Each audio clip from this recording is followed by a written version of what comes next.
வணக்கம். இந்த வாரம் திரையரங்குகளில் வெளிவந்திருக்கிற குடும்பஸ்தன் எப்படி இருக்கு அப்படின்னு பார்க்கலாம்.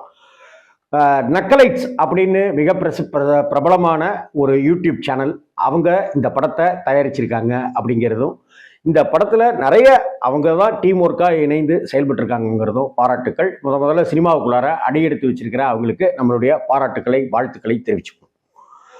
மணிகண்டன், குரு சோமசுந்தரம், ஆர் சுந்தரராஜன் இவர்களுடைய நடிப்புல வெளிவந்திருக்கிற படம் தான் குடும்பஸ்தன். இந்த படத்தை பொறுத்த வரைக்கும் என்ன அப்படின்னா, ஃபர்ஸ்ட் எடுத்த உடனேயே காதலித்து திருமணம் செஞ்சுக்கிறாங்க, ஜாதி விட்டு ஜாதி திருமணம் செய்துக்கிறாங்க.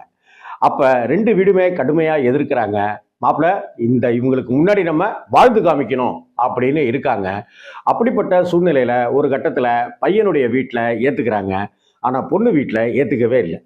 இப்ப அப்பாவுக்கு அந்த வீடை சரி பண்ணணும் அப்படிங்கிற ஒரு விஷயம், அம்மாவுக்கு ஒரு பெரிய ஆன்மீக சுற்றுலா போகணும் அப்படிங்கிற ஒரு எண்ணம், எப்படியாவது ஐஏஎஸ் படிச்சிடணும் அப்படின்னு அந்த மனைவிக்கு ஒரு ஆசை. இந்த 3 பேருடைய ஆசைக்கு நடுவில் ஒரு குடும்பஸ்தனாக மணிகண்டன் என்னென்னலாம் பாடுபடுறாரு, என்னென்ன விதமான சூழலை எல்லாம் சந்திக்கிறாரு அப்படிங்கிறது தான் இந்த குடும்பஸ்தன். ஒரு இடத்துல வேலைக்கு போயிட்டு அந்த இடத்துல ஒரு சின்ன ஒரு விஷயம், அதன் காரணமாக வேலையை விட்டு விலகக்கூடிய ஒரு சூழ்நிலை ஏற்படுது.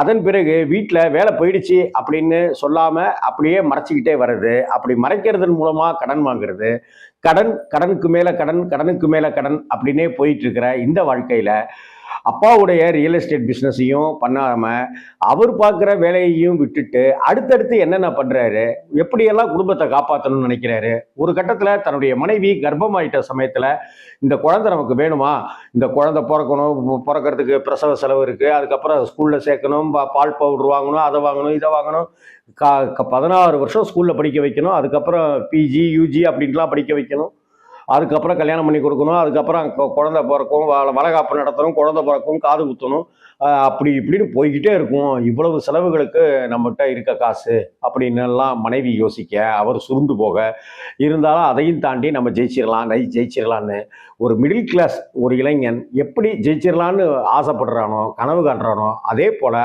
முட்டி மோதி ஒவ்வொரு இடத்துலையும் தோத்துக்கிட்டே இருக்காரு. வேலை செய்கிற இடத்துல ஒரே ஒரு சின்ன அப்பாலஜி கேட்டிருந்தாக்க அவருடைய வாழ்க்கை இந்த அளவுக்கு வந்திருக்காது. அவருடைய அக்கா வீட்டுக்காரராக குரு சோமசுந்தரம் எப்போ பார்த்தாலும் கெக்கப்பன்னு சிரித்து மணிகண்டனை வெறுப்பேற்றுறது தான் அவருடைய கேரக்டர். மட்டம் தட்டிகிட்டே இருக்கிறது தான் அவருடைய கேரக்டர், அவருடைய பொசிஷன். அவர் கம்பெனியின் சார்பாக வெளிநாட்டுக்கு சைனாவுக்கு போகிறதுக்காக இருக்கிற குடும்பத்தில் இருக்கிற அத்தனை பேரையும் சைனா பாஷை பேச வைக்கிறது என்ன, சைனா உணவுகளையே இங்கே சாப்பிட வைக்கிறது என்ன, அப்படி இப்படின்னு செஞ்சுக்கிட்டு இருக்கிற அலும்புகள் எல்லாமே கிட்டத்தட்ட படத்தில் மணிகண்டன் ஒரு பக்கம் ஹீரோனாக்கா குரு சோமசுந்தரம் இன்னொரு ஹீரோ அப்படின்னு தான் சொல்ல வேண்டியிருக்கு.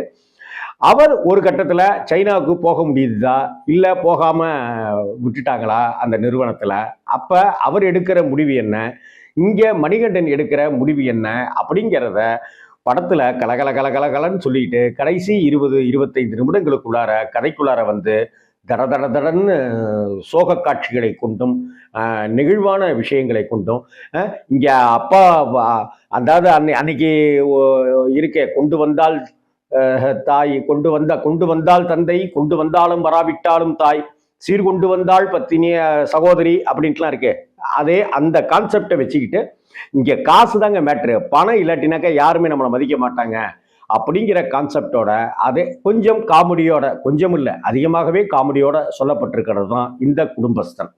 இந்த படத்தில் லாஜிக்கு அது இதுன்னு எதை பற்றியுமே கவலைப்படாமல் படத்தை ஜோராக எடுத்திருக்காங்க. எந்த ஆபாசமும் இல்லாமல், இரட்டையர்த்த வசனங்களும் இல்லாமல் கலகலன்னு போகுது. என்ன படத்தினுடைய ஓப்பனிங்கே ஓப்பன் த பாட்டில் அப்படிங்கிற மாதிரி காட்சிகள். இன்னும் எத்தனை நாளைக்கு தான் இந்த மது காட்சிகள்லாம் இருக்குமோ அப்படிங்கிறது தெரியல.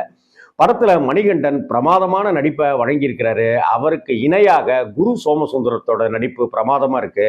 இதை தாண்டி எல்லோருமே ஒவ்வொரு தருணத்திலையும் அவங்க நடிப்பை ஸ்கோர் பண்ணிக்கிட்டே போறாங்க.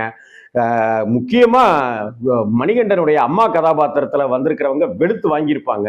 அதே போல ஆர் சுந்தரராஜன், அப்பாவா வருகிற ஆர் சுந்தரராஜன் மிகச்சிறந்த நடிப்பை கொடுத்துருப்பாரு. அவருக்கு 60ஆம் கல்யாணம் அப்படின்னும் போது அந்த போட்டோ செஷன் எல்லாமே அதிரி புதிரி காமெடியாக தான் இருக்கும். மற்றபடி இந்த படத்துல காமெடி காமெடி காமெடி காமெடிக்கு ரொம்பவே முக்கியத்துவம் கொடுத்து அதை அடுத்து ஒரு சீரியஸ்னஸ்க்கு படம் போகும். ஆனா அந்த சீரியஸ்குள்ளாரையும் காமெடியை கொடுத்துக்கிட்டே படத்தை நிறைவு செய்திருக்கிறதுங்கிறது ஒரு நல்ல விஷயமா பார்க்கப்படுது. சும்மா தடக்குன்னு நம்மளால அடாப்ட் ஆகிக்க முடியாது இல்லையா? அப்படியே காமெடியோட வந்துட்டு அதை உணர்ந்தோ என்னமோ அதுக்குள்ளாரையும் காமெடி டயலாக்ஸை பொருத்திட்டே இருப்பாங்க. பட் இந்த படம் ஒரு நீட்டான படம், ஒரு மிடில் கிளாஸினுடைய இயக்கங்களையும் கனவுகளையும் சொல்கிற, காமெடியோடு சொல்கிற இந்த படம் பாராட்டுக்குரிய வகையில் இருக்கு. இந்த படத்தை மிஸ் பண்ணாம பார்க்கலாம். எல்லோருடைய நடிப்புமே ரொம்ப நல்லா இருக்கு. தேவையான அளவுக்கு இந்த படத்துக்கு போதுமான இசை நல்லாவே இருக்கு. அதே போல கேமரானுடைய நுட்பங்களை ரொம்ப ரொம்ப அழகாவே கலர்ஃபுல்லாவே காமிச்சிருக்காங்க. அதுவும் நல்லா இருக்கு.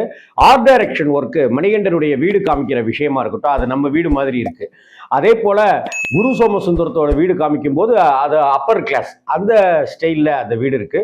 அதே போல ஆஃபீஸ் செட்டப்பு அப்படி இப்படிங்கிற எல்லா விஷயங்களுமே ரொம்ப அழகாவே கையாளப்பட்டிருக்கு.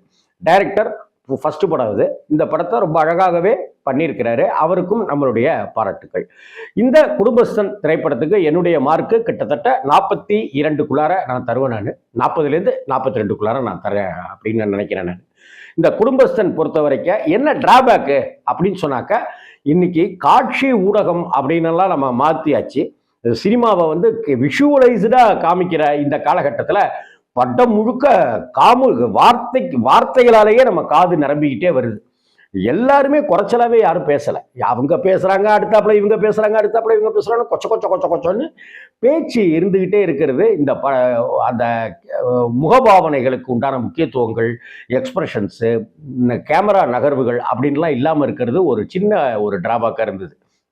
இந்த படத்துக்கு டயலாக் எழுதுறதுக்கே கிட்டத்தட்ட நிறைய பேப்பர் செலவாயிருக்கும் அப்படின்னு தோணுது. மற்றபடி இந்த படத்தை இந்த வாரத்தில் ரொம்ப நீட்டான ஒரு படத்தை தாராளமாகவே மிஸ் பண்ணாமல் பார்க்கலாம். வணக்கம்.